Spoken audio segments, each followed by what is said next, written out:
marketing for me, so I enjoy coaching and performance. And so when I first opened a cash pay practice, I obviously didn't have a ton of clients on my own. We had just moved to Charlotte, so we didn't know anyone here. And so opened a cash pay practice, but also got involved with Orange Theory, which is where I coach now twice a week, and met a ton of people that way, and then would connect with those members too on like, hey, what's going on with your knee? What are we doing there? And then they would come into the clinic, and getting connected that way, and like really, I say going grassroots into the community. It's harder that way, in that I think you don't grow as quickly.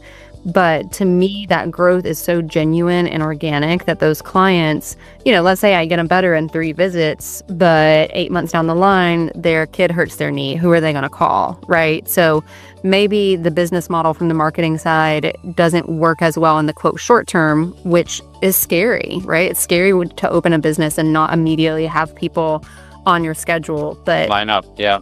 Yeah, it's terrifying, but the way that I think we've been able to... So why most people don't go into business, because they're scared of that. Like, totally. And I get that fear. And so Orange Theory, like just coaching, gave me a really good way to like, okay, the pay is obviously different, but it was enough to where it kind of gave me something steady.